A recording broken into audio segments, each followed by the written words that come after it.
로마의 시위대 감옥에 구금되어 있었습니다.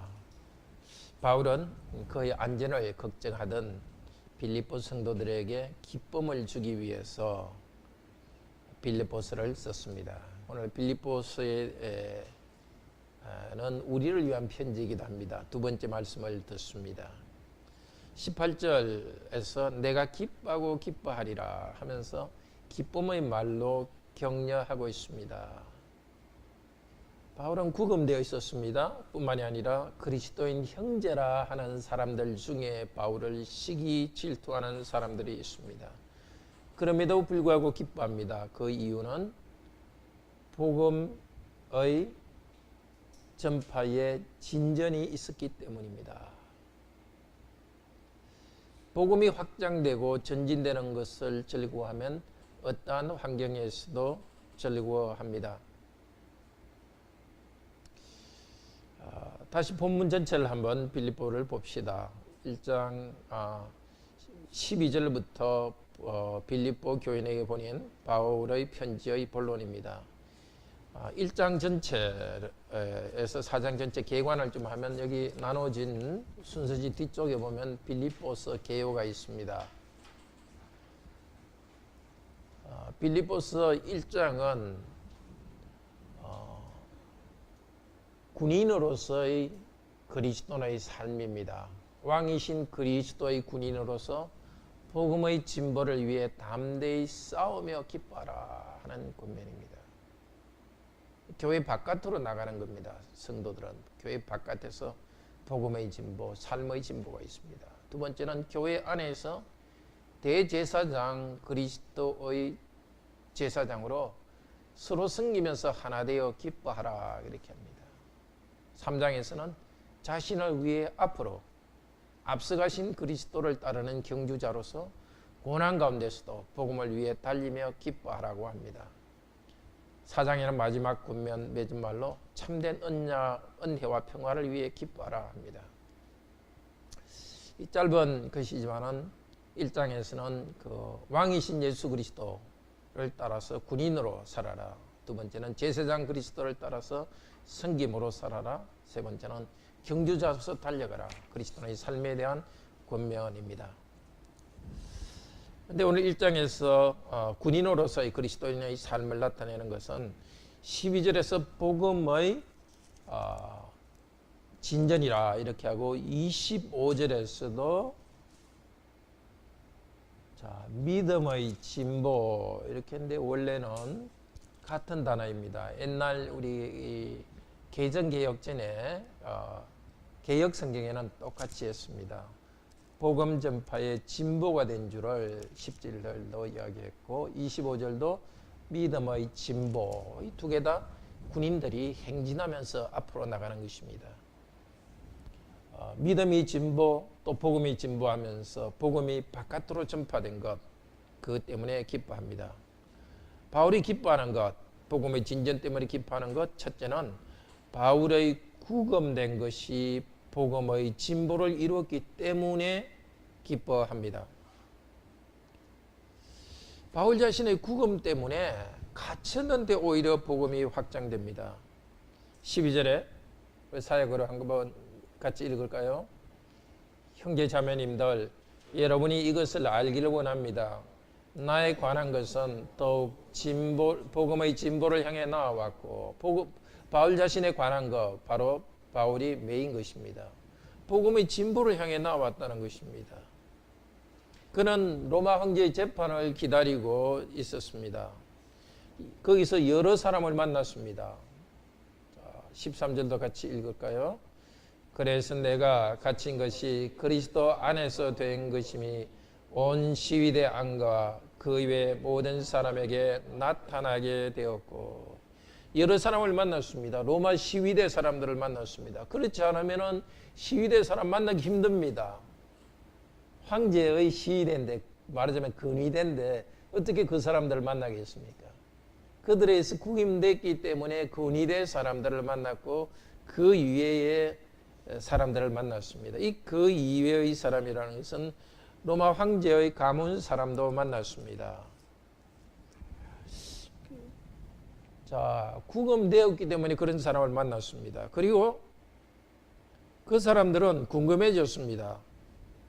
사도 바울의 갇힌 것이 그리스도 안에서 된 것이라는 것이 나타나게 되었습니다. 이게 무슨 뜻일까요?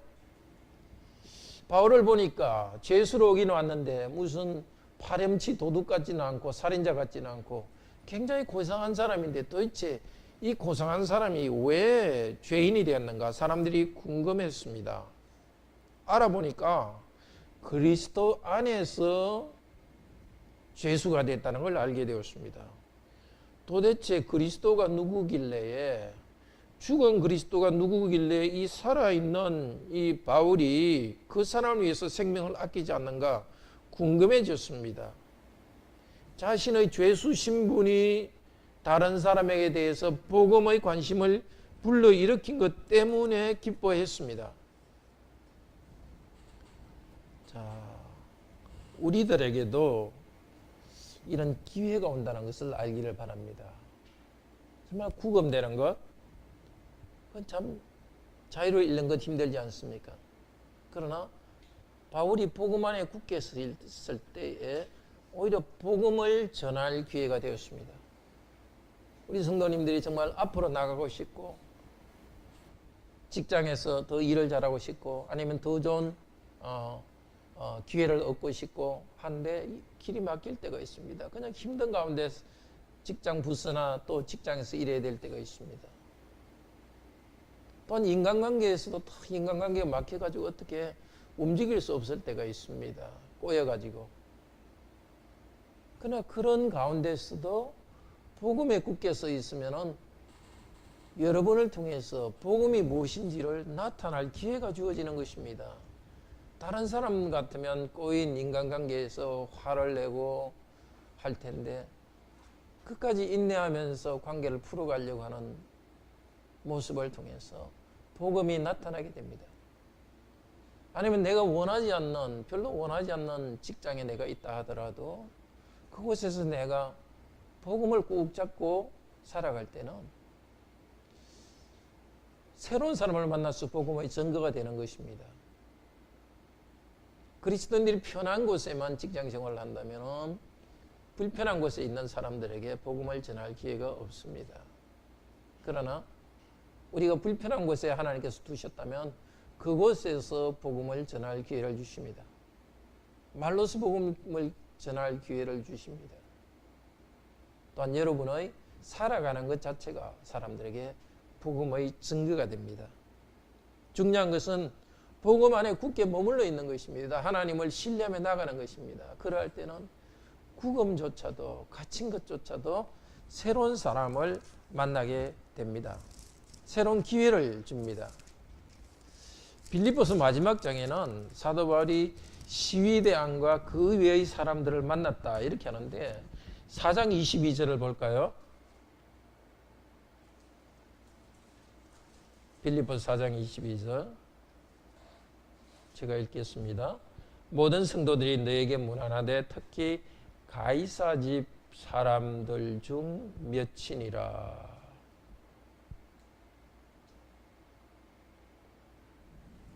예.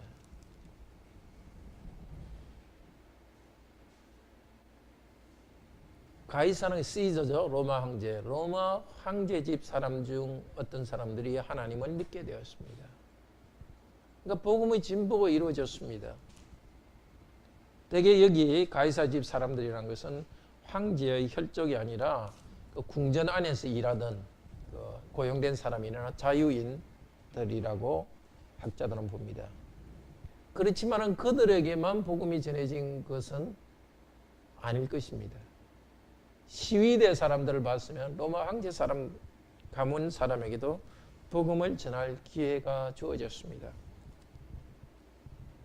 어떤 상황이 있더라도 하나님께서 과연 이 구금된 듯한 상황, 이 상황에서 도대체 복음의 진보를 어떻게 나타내실까 기대하면서 그곳에 있기를 바랍니다.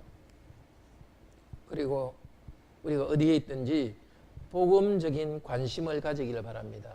우리는 최선을 다해서 일을 합니다. 그러나 삶의 중심은 하나님 나라와 의에 있습니다. 과연 이 상황에서 어떻게 하나님 뜻대로 살 것인가? 그렇게 할 때 우리는 단순히 일만 하는 것이 아니라 하나님 나라와 의를 구하는 삶이 됩니다. 복음은 또한 우리가 다른 사람에게 주는 가장 큰 선물입니다. 굶주린 사람에게 복음을 줄 수 있지만은 다른 양식을 주는 것도 귀합니다. 그렇지만 복음은 사람들이 가장 사람답게 살 수 있는 길을 가르쳐 줍니다.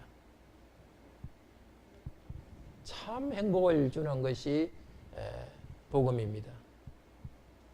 예수 그리스도 그분 안에, 성부, 성자, 성령님 안에는 신비한 영적 교제가 있지만은 정서적 욕구도 삼위일체 하나님 안에서 충족되는 것이요, 경제적 문제도 하나님을 의지할 때 해결해 주십니다. 사도 바울이 복음의 진전 때문에 기뻐했는데 우리들은 복음의 진전이 소중하다는 것에 대해서 느낌이 없을 수 있습니다. 복음의 소중함 자체가 우리가 좀 흐리대질 수가 있습니다. 우리가 죄인이기 때문에 그것이 망가집니다. 복음의 소중함에 대해서 우리가 감각이 다시 살아나기를 기도할 수 있기를 바랍니다. 우리가 뭐 프로그램으로 우리가 전도하지는 않지만 항상 우리가 자연스럽게 우리 삶이 다른 사람에게 노출되고 대화를 하고 그럴 때 우리의 주인 되신 예수 그리스도를 나타내기를 바랍니다.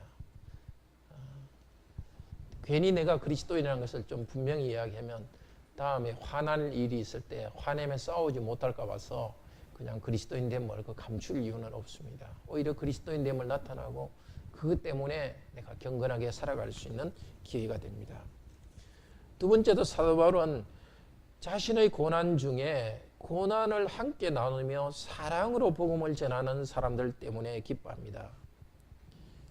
14절 사역으로 된 것 같이 읽읍시다. 또 형제 중 대다수가 나의 매임으로써 주 안에서 더욱 확신하게 되어 왔어 더욱 용감하게 두려움 없이 하나님의 말씀을 말하고 있습니다. 옛날 전쟁 보면은 양쪽이 전쟁하기 전에 어느 대표가 나와가지고 그냥 한 명이 적진을 향해 달려가가지고 먼저 그냥 적이 그냥 찔러서 그냥 죽임을 당하는 그런 장면 봤습니까? 자기 편 한 명이 나가서 적에게 죽임을 당하면 뭐 이쪽 자기 편이 완전 뭐 눈이 그냥 이렇게 휘둥그레 뭐 뒤집혀진다 할까요? 그래갖고 막 다 이렇게 막 사기가 올라와가지고 적과 싸우게 됩니다. 사도 바울이 이렇게 고난받는 모습을 보고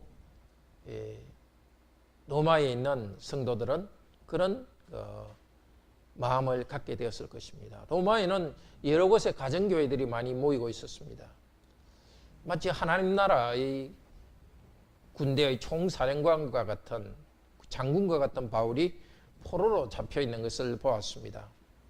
바울이 잡혀있기 때문에 복음이 제대로 전파되지 않는 것이 안타까웠습니다.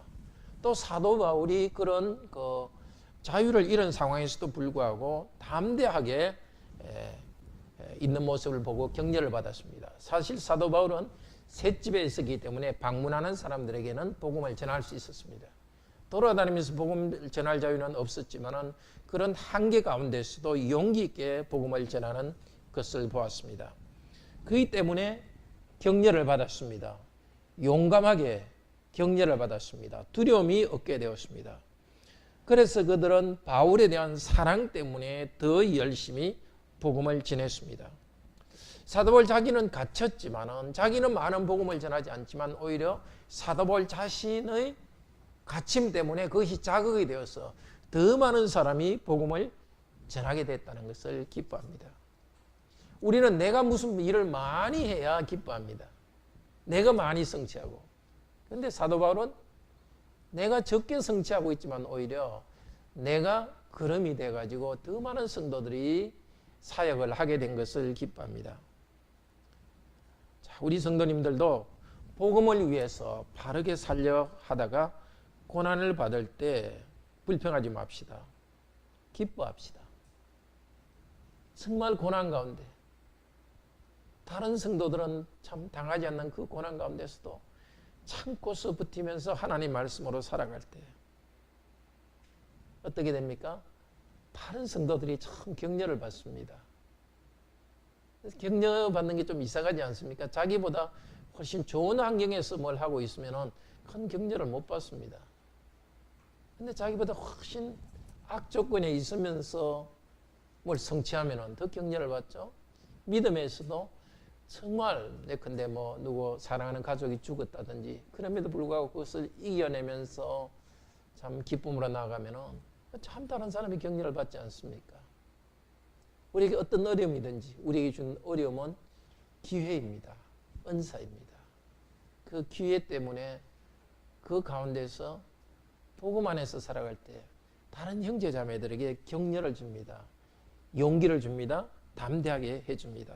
그러면 그것에 영향을 받아서 다른 성도들이 더 힘을 얻고 참 하나님 앞에서 거룩하게 살아갑니다. 우리 성도들 중에 누가 힘이 들어서 힘든 일 때문에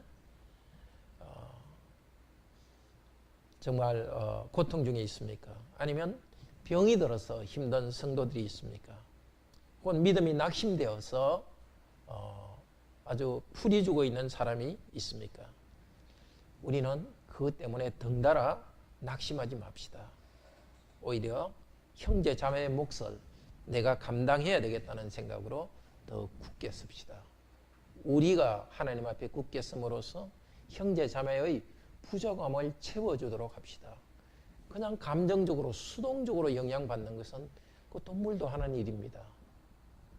그러나 사람은 하나님 형상인 사람은 힘든 과정, 힘든 중에 있는 사람들 가운데서도 분위기가 침체된 가운데서도 하나님을 의지함으로써 새로운 힘을 낼 수 있는 그런 영적인 능력이 있습니다. 사도 바울이 세 번째 감사하는 이유는 사도 바울을 시기하여서 더 복음을 전하는 사람들 때문에 감사합니다. 그 로마 교회는 지역의 여러 가정교회들에는 사도 바울의 명성을 시기하던 사람들이 있었습니다. 이미 거기에는 게바파다, 베드로파라는 사람이 있었습니다. 베드로는 그 로마를 중심으로 사역했습니다. 그리고 예루살렘 교회는 베드로가 중심이 아니라 야고보, 예수님의 동생인 야고보 사도가 예루살렘 교회를 중심으로 사역했습니다. 그러니까 이미 그 로마에는 그 베드로 사도가 주로 사역했기 때문에 베드로파, 게바파라는 사람들이 있었습니다. 그 사람들은 복음의 진리를 순수하게 지키던 사람이었습니다.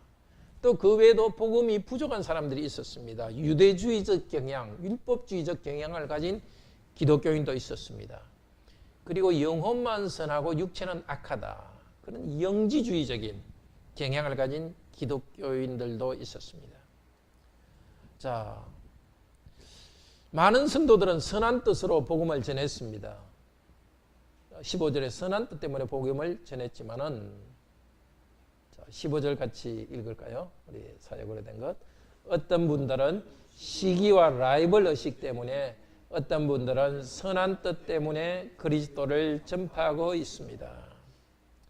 바로 사도 바울을 사랑해서 선한 뜻 때문에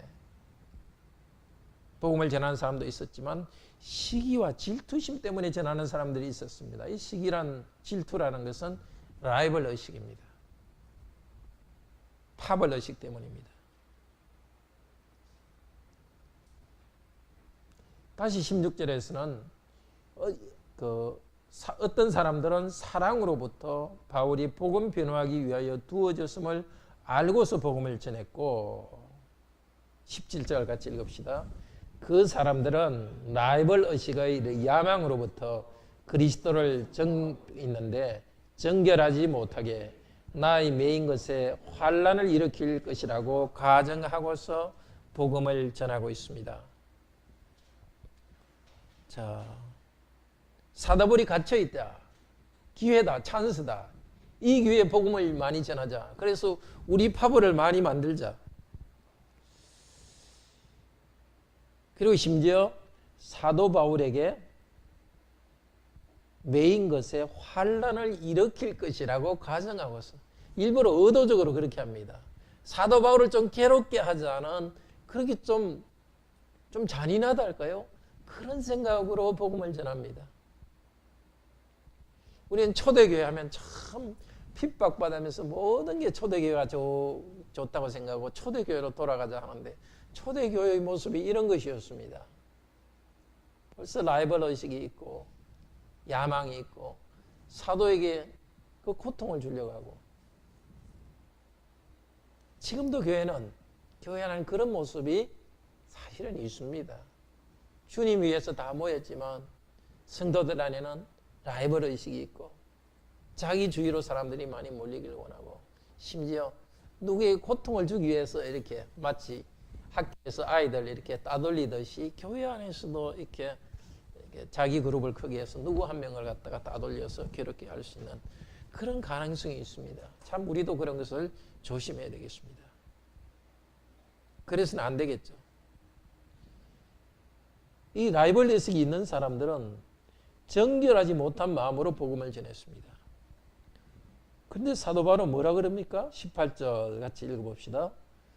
그래서 어떻다는 겁니까? 이와 같은 모든 경우에 가식을 하든지 진실로 하든지 그리스도가 선포되고 있으니 이 때문에 나는 기뻐하고 있습니다. 가식으로 하더라도 복음이 전파되니까 기뻐한다고 합니다. 물론 이 사람들은 이단은 아니었습니다. 동기가 가식으로 했다는 겁니다. 그것은 동기가 자기의 이익을 위해서 경쟁심 때문에 잘못된 동기로 했습니다. 그렇지만 그들이 전한 복음 내용은 어땠어요? 복음 내용은 바른 것이었습니다. 만약 복음 내용이 달랐다면 어떻게 해야겠죠? 사도 바울이 갈라디아 교회에서 했던 것처럼 이 복음과 다른 것을 전하는 자들에게는 저주가 있을지어다 이렇게 말했을 겁니다. 사도 바울이 그렇게 말을 하지 않는 것은 이 사람들이 복음은 바로 전했습니다. 복음은 바로 전했기 때문에 어쨌든 시기심이 있는 사람이 있더라도 나는 기뻐한다. 자, 이렇게 하면 정말 기쁘지 않겠습니까? 교회 안에서 누가 정말 잘못된 것으로 행동하더라도, 그렇지만 그 사람이 복음 안에 있기 때문에 나는 기뻐한다, 그런 태도가 있다면 항상 기쁘지 않겠습니까? 내가 좀 따돌리는 것 같다, 내가 좀 사람들한테 관심을 못 받는 것 같다. 그럼에도 불구하고 나를 좀 힘들게 하는 사람도 복음 안에 있다는 것을 알 때는, 그래도 이 교회에 복음이 있다는 걸 알기 때문에 기뻐하는 것입니다.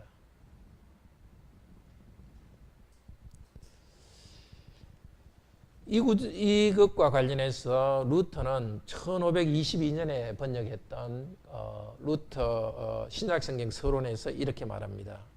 그리스도를 가르치지 않으면 베드로나 바울이 가르쳤다 해도 그것은 사도적이 아니다. 말하자면 사도적 복음이 아니다. 그러나 그리스도를 가르치면 가룟 유다, 안나, 예수님을 십자가에 못 박되 간여했던 안나, 빌라도 혹은 헤롯이 가르쳤다 해도 그것은 사도적이다.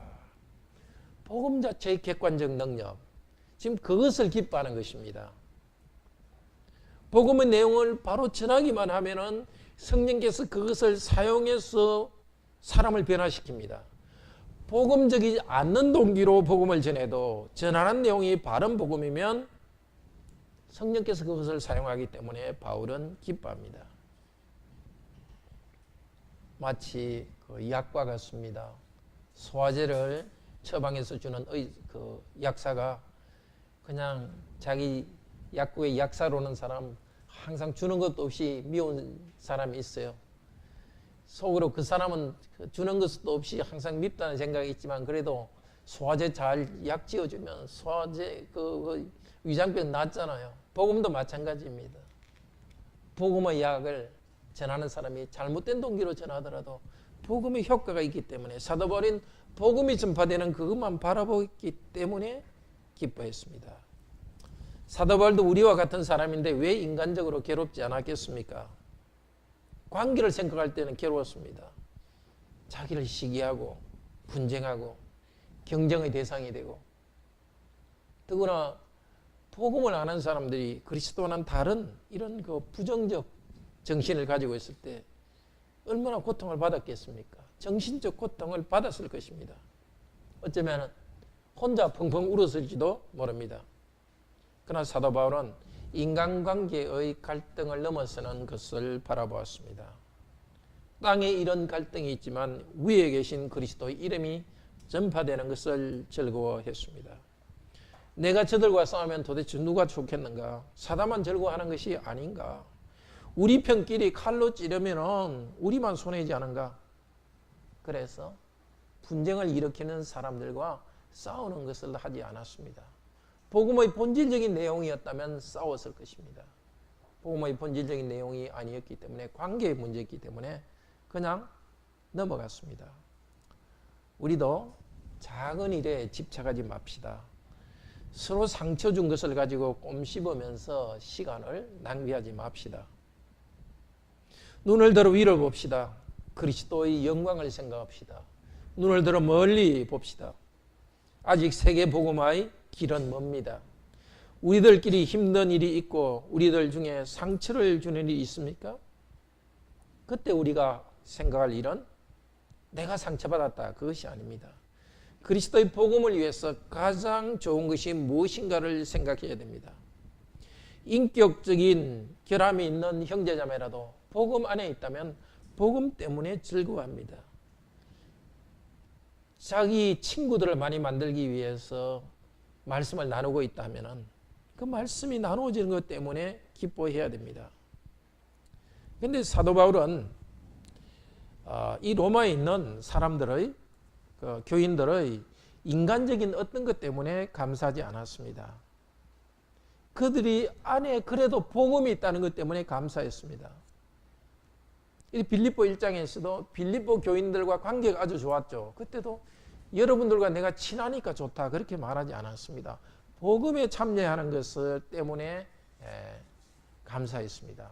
인간관계가 좋을 때도, 인간관계에 좋은 것은 물론 좋은 거죠. 감사한 일이죠. 그것보다는 복음 안에서 우리가 하나라는 것 때문에 감사했고, 인간관계가 나쁠 때도 복음이 있다는 것 때문에, 복음 때문에 즐거워했습니다. 인간관계가 나쁜 것을 축하하지 않았습니다.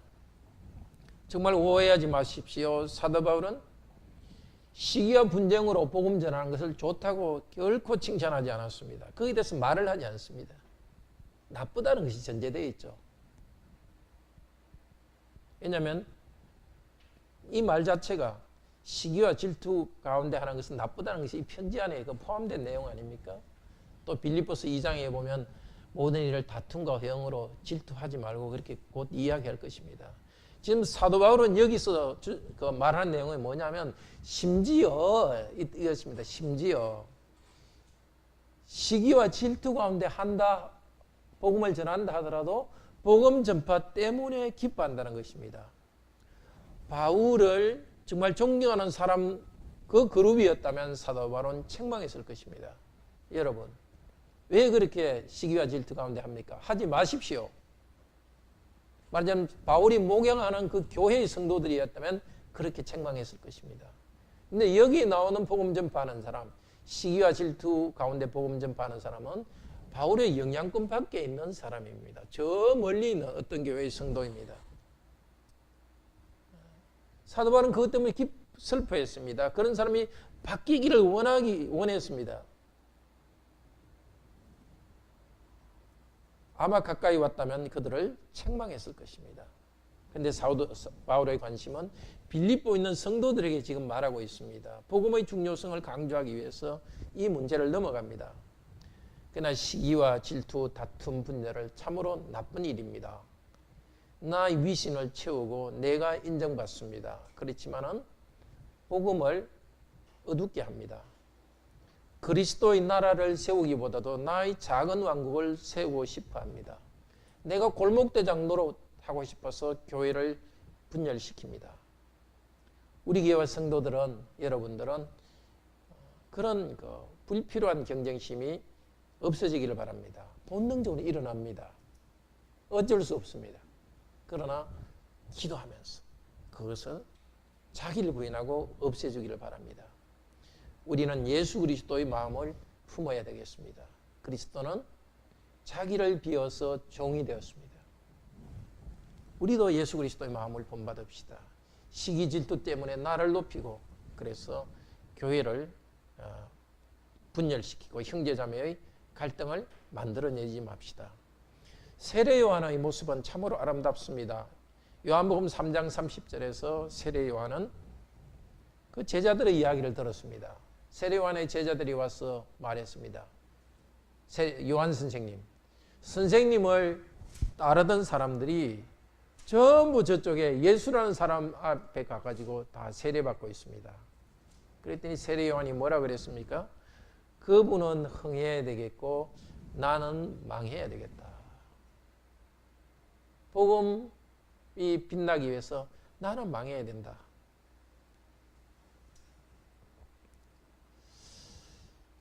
그러니까 우리가 이 교회나 또 다른 형제 자매의 관계를 내 영광을 채우는 수단으로 채우는 그런 악한 마음이 있어서는 안 되겠습니다. 사도 바울에게 있어서 복음의 진보는 바로 복음을 전파하는 일을 복음의 진보라고 했습니다. 우리 모든 성도가 복음을 전파하는 일에 다 나서지는 않습니다. 주로 목사가 복음을 전파합니다. 그리고 우리 성도님들도 기회 되는 대로 복음을 전파합니다. 기뻐합시다. 내 안에서 있는 어떤 것도 나에게 있는 일도 기뻐하지만은 우리 교회가 전체 공동체로서 하나의 교회 공동체로서 계속 복음을 전파하고 있는 것 때문에 기뻐합시다. 우리 성도님들이 많은 것들을 하지 않더라도 헌금을 통해서 이 교회가 계속 주일에 복음을 전파하고 또 목사가 복음 전하는 이 일에 참여하는 것 때문에 기뻐합시다. 또 복음의 전파는 우리 삶 전체가 복음의 전파입니다. 하나님께서는 생육을 번성하라고 하셨습니다. 그것이 바로 또 복음입니다. 우리 성도들의 가정 안에서 가정을 이루면서 복음 안에 살아갈 때 그 가정 안에 복음이 가득하고 여러분이 자녀를 두고 가정이 확장되는 것, 그것이 또 복음이 진보입니다. 땅을 다스리고 정복하라고 했던 것, 이것도 복음입니다. 직업을 통해서 직장에서 일하면서 일을 통해서 하나님의 영광을 나타내고 사람들 가운데 하나님의 영광을 나타내는 것, 그것이 복음의 확장입니다. 자, 사랑하는 형제 자매 여러분, 우리 함께 기뻐합시다. 지금 상황이 힘들더라도 우리를 구원하시고 온 세상에 복음을 확장하시는 하나님을 인해 즐거워합시다. 우리가 힘든 상황에 있다 하더라도 오히려 힘든 상황 가운데 하나님께서는 신비하게 모든 것이 합력하여 선을 이루게 하시면서 복음의 빛을 우리를 통해서 나타내는 그 하나님이 있으니까 즐거워합시다. 우리가 힘들 때 우리 곁에 서 있고 격려해주는 형제자매가 있다는 것 때문에 즐거워합시다. 심지어 우리를 시기하고 괴롭게 하는 형제자매, 성도들이 있다 할지라도 그들 안에 남아있는 복음의 불빛이 있다는 것 때문에 감사합시다. 혹시 좀 불순한 동기로 형제자매를 격려하고 복음을 전파하는 사람이 있다 할지라도 그들이 복음을 전파하고 있다는 것 때문에 기뻐합시다. 이렇게 되면 항상 기뻐하지 않겠습니까? 예. 갇힌 것 때문에도 하나님 어떤 기회를 주실지를, 내가 깝깝한 데 있어도 어떤 기회를 주실지를 기대하니까 기뻐할 것이고, 사랑하는 사람에게 둘러싸여 있어도 기뻐할 것이고, 주위에 있는 성도들로부터 힘든 일이 있더라도 그들이 복음 안에 있다는 것 때문에, 인간관계는 힘들지만 복음 안에 있다는 것에 생각을 집중할 때 기뻐할 수 있습니다. 정말 기뻐하는 법을 배워갑시다. 인간관계의 문제 그걸 딱 쳐다보고 거기에 집착해가지고 자꾸 기쁨을 잃어버리면 안 됩니다. 하나님께서 이렇게 기쁨을 주기를 원하신데 정말 기쁨을 얻는 방법을 배워가기를 바랍니다. 다 같이 하나님을 찬송합시다. 시편